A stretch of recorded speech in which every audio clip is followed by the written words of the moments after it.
Roger Stone here. Every day you wait, your money loses value, but gold and silver don't follow those same rules. American Sovereign Bullion gives you access to a nationwide wholesaler network, helping you secure aggressive pricing on real physical metals. Call 844-272-2428 now to get your free gold and silver guide to learn how to protect your wealth with physical gold and silver, delivered right to your door or with a gold IRA. Visit asbgold.com. That's asbgold.com for your free gold and silver guide today. In the squadron, they called him Bullets, but we call him Greg Kelly. Greg Kelly is on the air on the Red Apple Podcast Network. I think the Beagle is my favorite dog. The Beagle, the beautiful Beagle. It wasn't always. First, Snoopy is a Beagle, and he looks a certain way in those cartoons. And then you see a real Beagle, and they're not as streamlined, right? They're a little bit, sometimes they're kind of on the messy side. But I grew to like them a lot, Beagles. And there is a beautiful, beautiful rescue operation that happened in Wisconsin. Now, they apparently broke the law when they were rescuing these Beagles. I can't countenance breaking the law, but I certainly can countenance and approve of these beautiful Beagles not dying. A guy named Wayne Xiong walked out of a Dane County courtroom to a reception that was unusual for a defendant charged with burglary. Dozens of supporters lined the waiting area, and they had signs with messages like, "Compassion should never be punished." And some came forward for hugs. Now, prosecutors allege that Xiong, a 44-year-old lawyer and co-founder of two California-based animal rights groups, entered a facility that breeds dogs for medical testing, and they stole property. The Beagles, the dogs. Video of the incident played in court had already ricocheted across the internet. That's where I first saw this. It shows Xiong in a dark jacket and tie trying to pry open a metal door with a crowbar. Activists in white hazmat suits carry floppy-eared canines. That's what I love most about these Beagles. Their beautiful floppy ears away as he waves papers at a police officer. "We have a legal right to rescue these animals," he said before being detained. The confrontation, the arrest, the courtroom forum, and viral footage form the centerpiece of a new strategy. Animal rights groups have long broken into testing labs, or what they call factory farms, to liberate animals under the cover of darkness. But now a prominent wing of the movement is adopting a different tack called Operation or Open Rescue. They announce their plans and execute them in broad daylight, all but inviting arrest. This lets them fight charges in court and on social media and argue publicly they are saving, not stealing animals. Now, some of this stuff, you can't break the law. And let's face it, some of these animal people go a little bit berserk and they get a little bit out of line. He was a little bit out of order himself, right? A little bit out of order himself. You got a little bit out of order. No, drinks are on the house. So I can't approve, and I really don't like PETA. They've gone crazy. But I love these Beagles. At the same time, you know what? We need drugs. We need medicine. What are you going to test them on? Mice. Well, apparently some things you got to test dogs. I'm looking at these dogs in these little cages, and they're so amazing, beautiful, and cute. You don't want anything bad happening to them. Why is it that Beagles? Why is it Beagles? Now listen to this. The friction centers at a place called Ridgeland Farms, tucked amid lush rolling hills and blue mounds about 30 minutes west of Madison. For years, Ridgeland has bred Beagles for biomedical research that activists denounce as cruel, but federal law protects. I would hope that most Wisconsin residents would see something like this and be turned off by the idea of breaking in using sledgehammers, using saws, Jim Newman, a Ridgeland Farm spokesman, told local media. Ridgeland said its animals are treated well and accused Xiong of encouraging lawlessness and vigilantism. Now, I will say this about the Beagles. Yes, they're in cages, but I've seen Beagles in cages before at what do you call that place? The pet store. I also saw Beagles in cages at, what do you call that place? The Dog Pound, where we adopted my favorite dog of my life, Spike, in 1983. He was with us for 15 years. What an amazing animal. Oh, he was so good. He was part Beagle, too. These Beagles actually look happy and clean and active. It's not like they're rescuing a bunch of skinny dogs. You ever see those commercials? They break your heart with that dreary music in the background. Yikes. All right. Well, it's an ethical quandary. I guess not much. You really can't break in and steal things, even if they're lovable and cuddly and beautiful beagle dogs. I had a dream last night that we all went shopping for a dog. And my wife and our daughters, we went to get a dog. But the problem is my wife doesn't want a dog. She thinks they're a little bit dirty. I would be a little bit jealous of the dog. You know, if the dog gets pet all the time, I want to be pet. I want the affection. I had a girlfriend once. She definitely spent more time looking at that dog and carrying that dog and petting that dog than she did me. I'd show up and, you know, she was cuddling the dog and I'm like, hello. Oh, hi. Yeah, have a seat. I don't blame them. You know, a lot of, unfortunately, so many toxic bachelors out there, so many men not willing to make a commitment, right? Women in their 20s, 30s should be having babies, and we have totally rewired everything with the crazy birth control, and you can do whatever you want without getting married, and it's terrible. It's absolutely terrible. You know, time out on that stuff. One of the reasons why we're in this terrible spot is reality TV and the Kardashians, but forget that for a moment. You never know where you're going to find your friends. You never know where you're going to find your allies. You never know when someday someone's going to impress the hell out of you. And a guy named Spencer Pratt, who I never, ever considered. I mean, it's a name I knew, reality TV, something about his wife named Heidi maybe or something like that, and plastic surgery. That's all I know. I mean, for 10 years on that show, all we did was talk to people from reality TV shows. I had never watched one episode. I had no idea. I had no interest. I did not care. And I'm glad I didn't see any of that stuff, because now I can look at a guy like Spencer Pratt, who's running for mayor of Los Angeles. He's got something to say. He lost his house in the Palisades fire. He lost everything. He lost his home because of government neglect and incompetence. And he said, screw this. I'm running for mayor. Karen Bass, we all know that she's terrible. Career politician. The other one next to her. Listen to Spencer Pratt. I don't care if he's a reality TV show. This man should be mayor. Cut 18, please. Cut 18. This was the L.A. mayoral debate. In many cases, what is your strategy for getting more people, recruiting more officers and paying for them? You know, it's more expensive than hiring them is overtime, because that's what these salaries for the fire department that everyone's complaining about.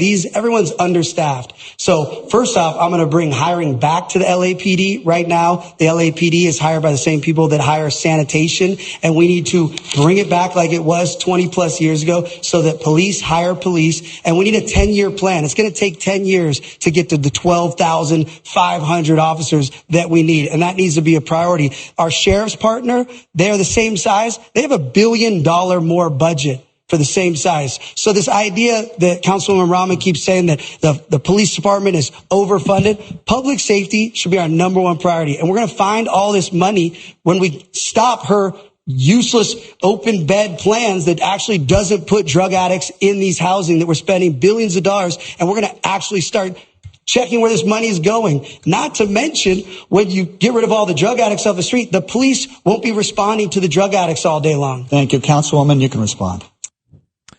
She didn't have much of a response. He wasn't done there. He went on to annihilate everybody on that stage. Cut 17, please. She's talking about in her district, but the statistics are there because of Inside Safe, because she has called on Inside Safe repeatedly. I took the initiative to go into her district to make sure that encampments were cleared. We absolutely need a new system, and it has to have a comprehensive approach. Right. And there's no rooms for $100,000. We need to move on here. Mr. Pratt, you have been critical of what you consider failures of the current administration on this issue. You advocate for what some have called get help or get out of the way. What is that, and how do you do it? I don't know who made up that name. First off, I just want to say, Councilwoman Rahman acts like she doesn't have any authority with this homelessness. She was the third most powerful person in city council. She runs the homeless housing thing. She acts like this is just Mayor Bass. First off, Inside Safe, I like to say Inside Safe makes all of us outside unsafe. The reality is, no matter how many beds you give these people, they are on super meth. They are on fentanyl. The DEA statistic says 93% of this is a drug addiction problem. Nithya, Councilwoman Robbins' plan for treatment first. I will go below the Harbor Freeway tomorrow with her, and we can find some of these people she's going to offer treatment for. She's going to get stabbed in the neck. These people do not want a bed. They want fentanyl or super meth. These ideas cost us over $400 million to house for 70, what did he say? 3,000 people for $400 million is an absolute failure for both of them. They're a team. So, you know what was really effective there when he said outside safe. I like inside safe. I like to call it outside unsafe. He didn't say inside safe. It's more like outside unsafe, because that would have sounded like, aha, you knew it. It's not a spontaneous line. He said, I like to call it. That was clever. This guy's got natural, I don't know if it's natural or not, if he worked on it, but he's solid. Spencer Pratt. How do we help this guy? Wouldn't that be amazing if a guy like that becomes the mayor of Los Angeles and got another thing that could happen? It could happen. I don't understand this jungle primary nonsense that they got going in California. But Steve Hilton and Sheriff Bianco, is it Bianco? They are vying for first place in a very convoluted, crowded primary field. And the way it works, they could actually pull this off. We could have a Republican. We could have a MAGA guy running California. When's the last time we had that? It's not unthinkable. Arnold Schwarzenegger was a Republican. Before that, Pete Wilson was a Republican. That's not that long ago. It's 20 years ago, Arnold. And back in the 90s, Pete Wilson. Ronald Reagan, George Duke Magian. None of these names mean anything. It's funny, though. They haven't had too many governors. Their governors generally stick around for about 8 years.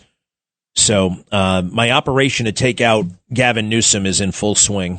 All right. My piece, which I will be publishing tomorrow, is I'm just the finishing touches, and I would like to read to you the very last chapter here that I have put together. Where is that part? It's all about the affair, right? The affair that he has. Now, I've been working with this a lot. First of all, pseudo-intellectual. Remember when we used to call people pseudo-intellectuals? That was a thing. And there was another theme running through Gavin Newsom's memoir, one that may explain more about Gavin Newsom than any policy position or campaign speech ever could. It is not just the ambition. It is not just the imitation. It is the performance of intellect, the performance of it.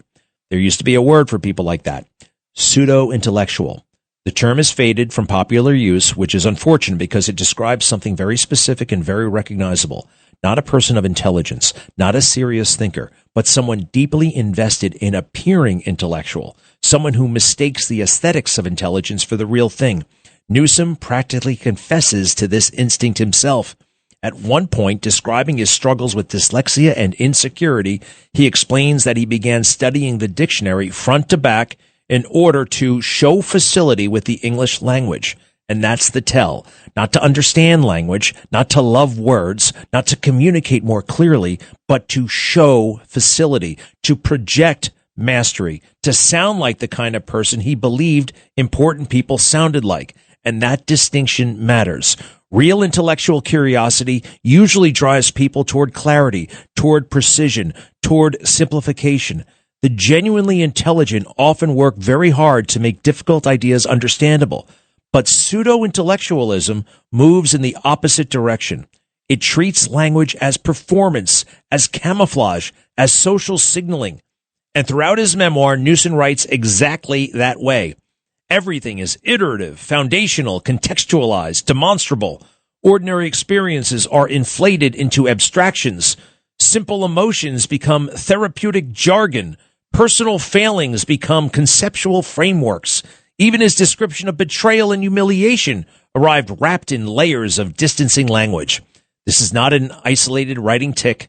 It connects directly to the larger pattern that emerges throughout this book and his life. The borrowed identities, the Remington Steele imitation, the pleasure he took in being mistaken for a Getty, and Tony Robbins' inspired belief that if you imitate something long enough, the pose becomes you. The same instinct appears in his language. He is not merely trying to express himself. He is constructing an impression.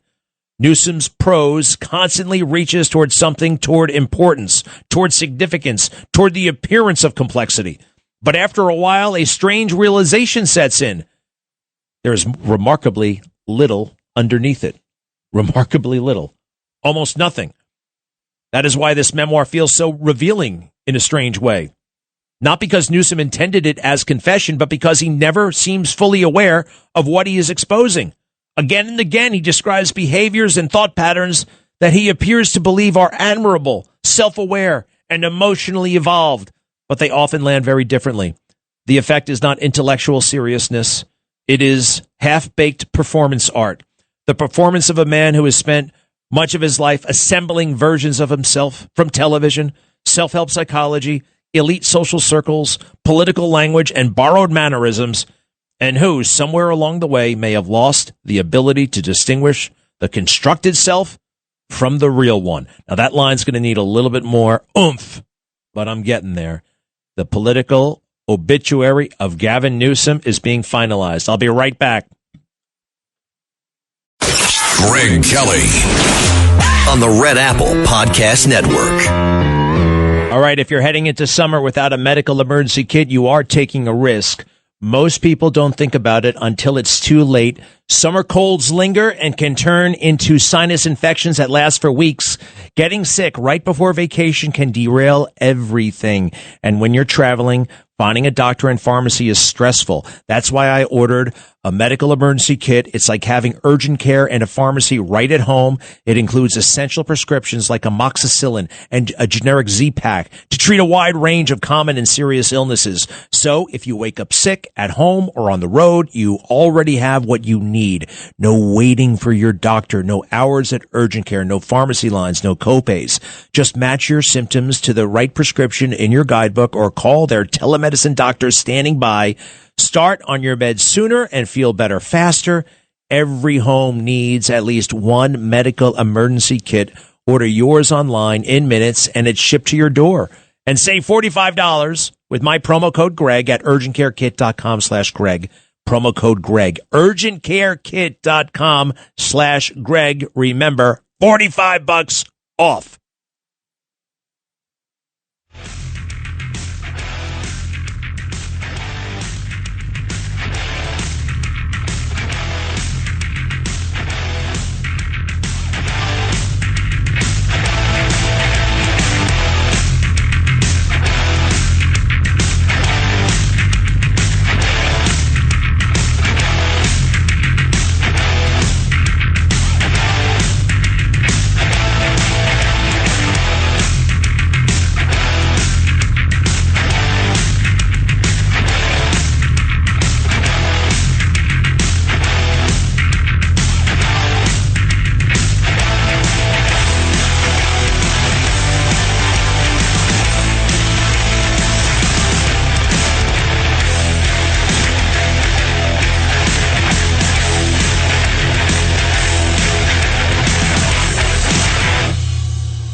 Greg Kelly, entertaining and informative on the Red Apple Podcast Network.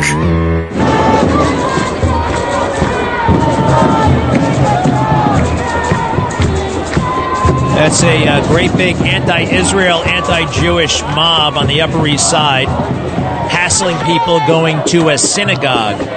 The Park East Synagogue on East 67th Street. It's unbelievable. It's unbelievable what's happening in this city. After all the hell the world has seen, you know, I grew up again. Never again, never again. I saw so many TV movies about the Holocaust. They were so well done. And now we have swastikas on synagogues, on people's homes in New York, and it's barely making a blip. Are you kidding me? It's a really insane time. I never thought that this would happen, but here we are. Dov Hikind, American hero, former state legislator. I believe he left the Democrat Party some years ago and came to the Republican Party, but I know him as a fierce fighter for Americans and for Jews. And Dov Hikind, my heart is breaking. I just never, ever, ever thought that this could happen in America, but here we are.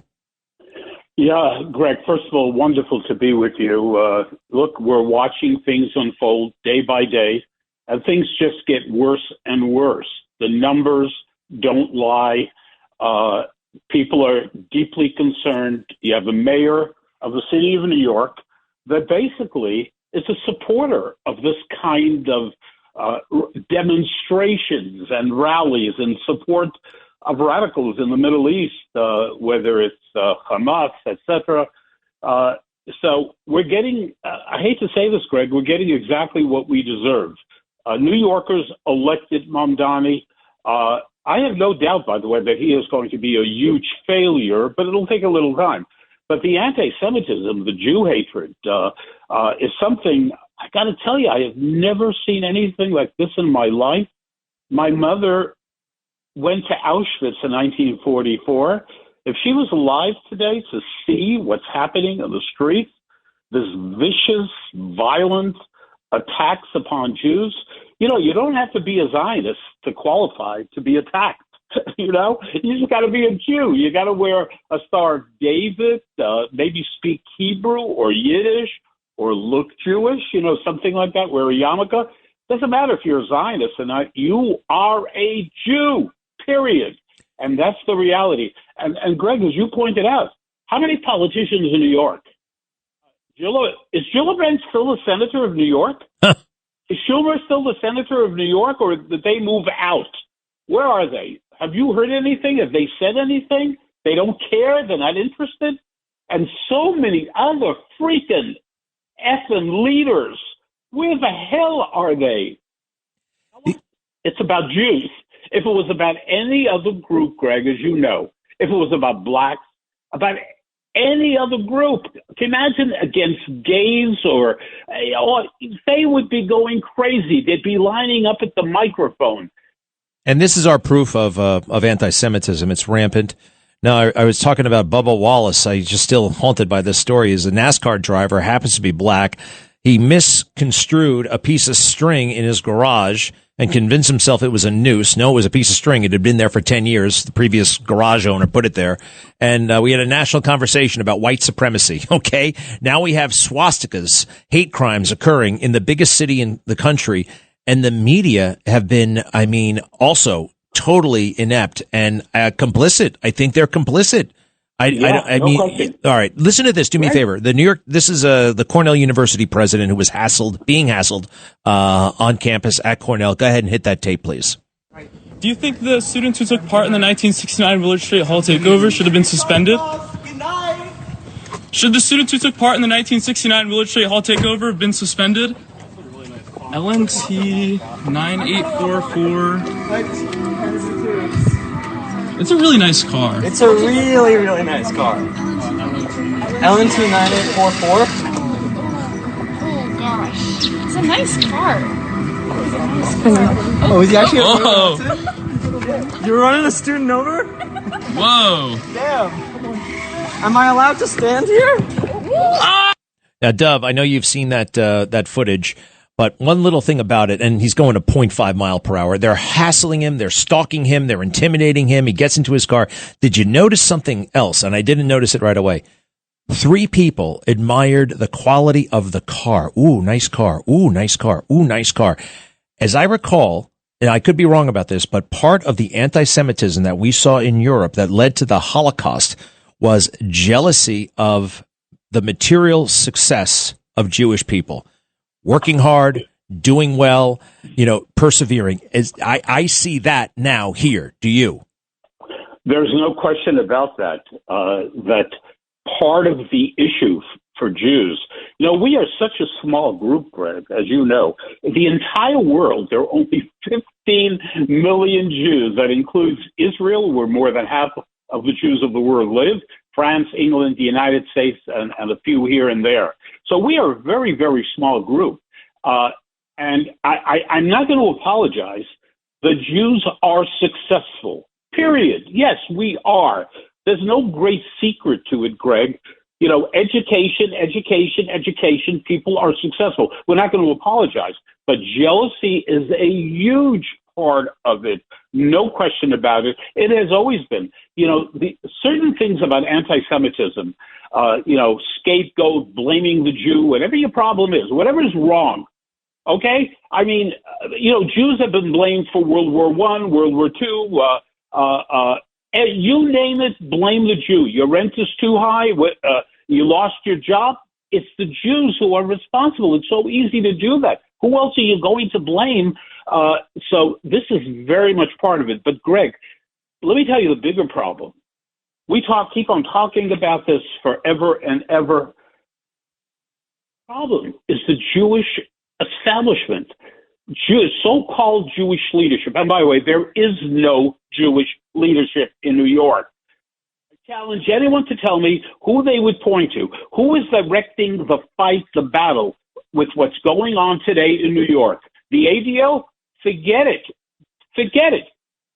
They have no freaking clue. All they can do is tell you how bad it is and then go back to sleep. What is the plan? How do you deal with what's going on? There's got to be a real plan.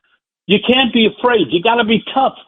Jews need to be strong and proud.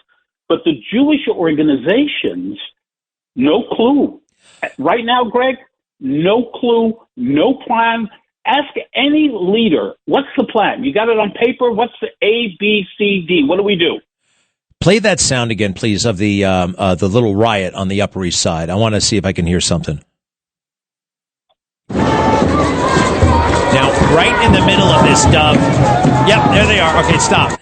I don't know if you've seen this, and I'd love to know who they are. They actually appear to be Hasidic Jews, and they are like rallying with the radicals, and they're pointing their fingers at, no, Israel is a terrorist state. Who are these people? You see those guys? What's that all about? Yeah. Nothing new. There's a group called Natura Carta. They are as radical as you can possibly imagine. They meet with the people in Hamas. They meet with the people in Iran.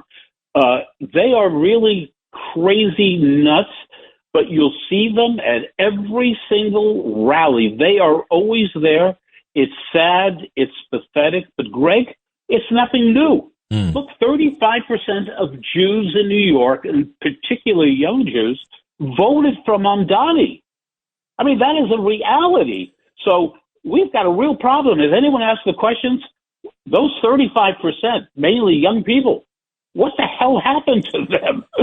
Can we talk to their parents, to mommy and daddy? What went wrong when you can be for the Palestinians? I don't have a problem with that. But when you're in the streets and you support Hamas, you support Islamic Jihad, you support Hezbollah, and they are in the streets supporting these organizations, what the hell went wrong? Forget about our enemies. What about some of our Jews? But again, Greg, that's nothing new throughout Jewish history. Some of the most dangerous people. There's a guy in America, I think his name is Senator Sanders, is it? Yeah. We need a greater enemy than this individual who is a Jew. Nothing new. It's always been the case in history that some of the most dangerous people fighting the Jewish people, comforting the enemies of the Jewish people, have been fellow Jews. But you know what, Greg? We're here. We're not going anywhere. We're proud. We're strong. And we just got to figure out a strategy, which right now we don't have. Well, let's see if we can come up with one. You mentioned ADL. They're nowhere to be found. Schumer is scared. So, like, I got an envelope here. Let's sketch something out. What has to be done? How do you do it? How do we stop this, reverse it? How do we get the truth? What needs to be done off the top of your head? You got to do something. Well, there's got to be something like we had a long time ago. Something, not a Jewish Defense League, the Jewish Defense League, but something like that with the concepts of Jewish pride, Jewish strength. Jews need to know how to defend themselves, not be afraid to deal with the reality of what we have today. Jews are being assaulted, physically assaulted. Forget about calling a Jew a dirty Jew and Hitler should have finished the job. I mean, those are things that have psychological effect. The Jews are afraid. I mean, I know people who tell me I take my yarmulke off when I go into Manhattan. And I tell them, what the F is wrong with you? You are letting the bad guys win when you do that. But we need to train people. There's a lot that we can do. And, I'm looking at it, and hopefully I'll come out with something very soon. But the first thing is Jewish pride, Jewish strength, period. Well, Dov Hikind, I'm sorry we're in this place, but I'm glad you're in the fight. And good luck with this strategy. Let us know if we can help in any way. And I know the president is on our side, on your side. And so as grim as it is, I'm also optimistic at the same time. Dov Hikind, we thank you very much. Can I just say, thank God we have people like you whose heart and soul understands what this is all about. So God bless you. Well, thank you, sir. It's a privilege, actually. I feel privileged and blessed to see the truth. And thank you. Folks, we'll be right back. Thank you, Dov. Greg Kelly, entertaining and informative on the Red Apple Podcast Network. Okay, 800-848-9222, 800-848-9222. You see these cold plunges that people are doing online? I don't really understand it. You take a very, very, very ice-cold bath. You can do it at home, but you got to literally put ice in there. Sometimes at hotels and more gyms, you go in, and it's incredibly cold water. And I don't know. I tried it once. I couldn't actually do it. I put my legs in. It's like, it's hideous. And I feel like you're jolting your system. Heart attack center, it can't be good for your heart. But then again, the people who do it are very, very healthy. It's like a cold shower in the morning. Is it healthy? It's a big thing. I think it's kind of also a show off thing because you got to be a member of a certain club for a cold plunge. Cold plunge is a very kind of special apparatus. Usually it's like a mini pool, but it's got all the features of a pool, but it's small and the water is so damn cold. I don't get it, but some people swear by it. I know this guy, he's one of those masters of the universe. He's, I think he's worth many billions of dollars, hedge fund, this, that, and the other thing. And, 3 days a week, he's in that cold plunge and, he loves it. He absolutely loves it. All right. I also love this guy, Jason Scoop. Our friend Jason Scoop, he does the Trump impersonation. He also does a lot of interesting public stunts.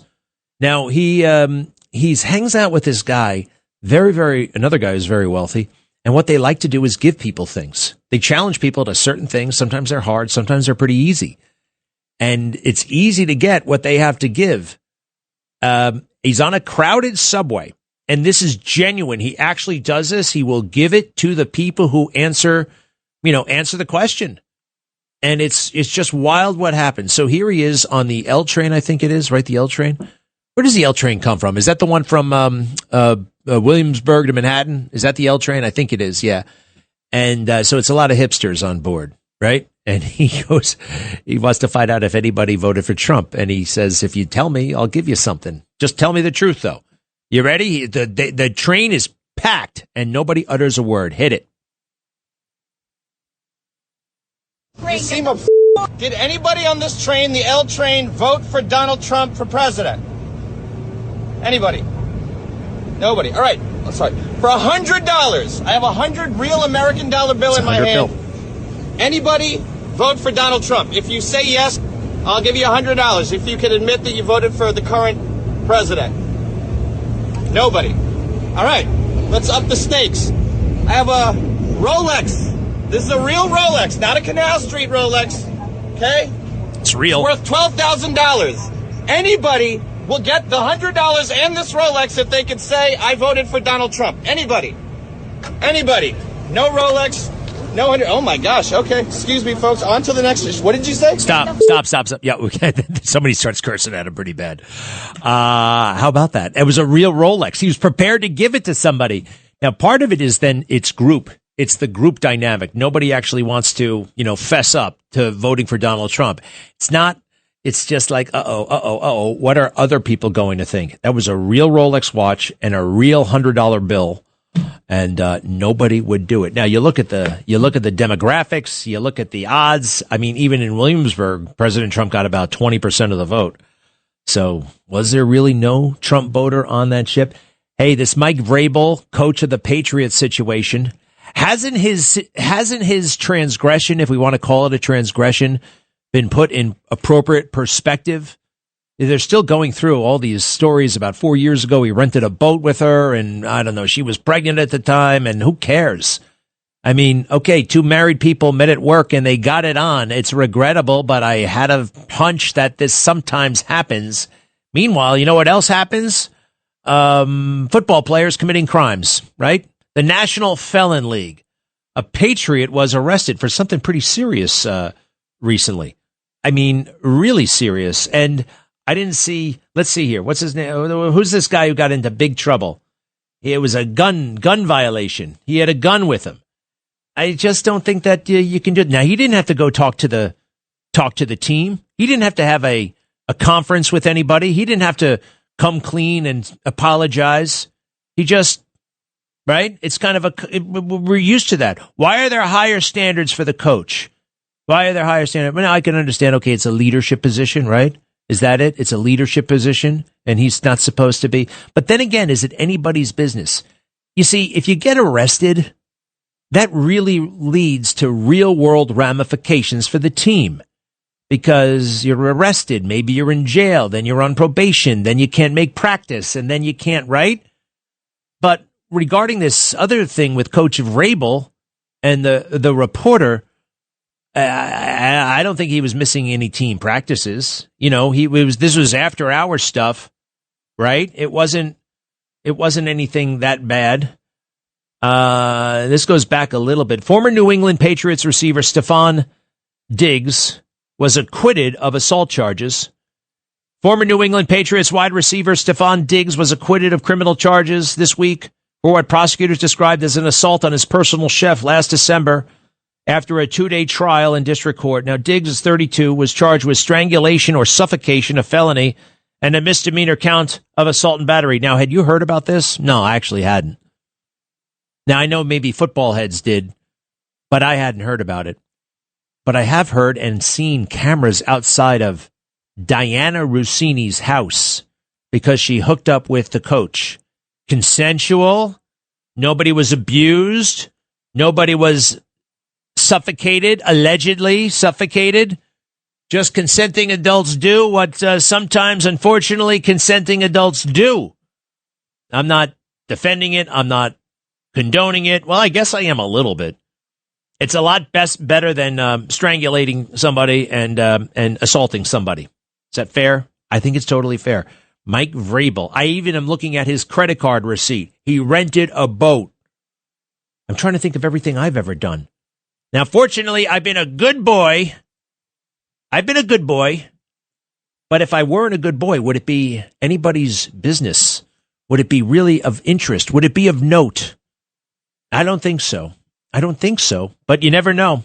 I'll never forget, I was sitting watching television when I was in high school when Gary Hart got caught cheating with Donna Rice. Remember that? Now, it was in 1987. It wasn't even the presidential year yet. He was thinking about running for president. He wasn't formally running for president. And he hung around on that boat. The monkey business. Granted, he had a death wish, right? She was sitting on his lap and they were making out and all that stuff. Gary Hart. I saw Gary Hart recently. You know, Gary Hart had that affair and retreated from public life almost entirely. And whenever he reemerged, that's all anybody would think about. You know why? Because he never cut his hair. He's always had the same goofy 1980s haircut. If he got a haircut, he would have no more problems.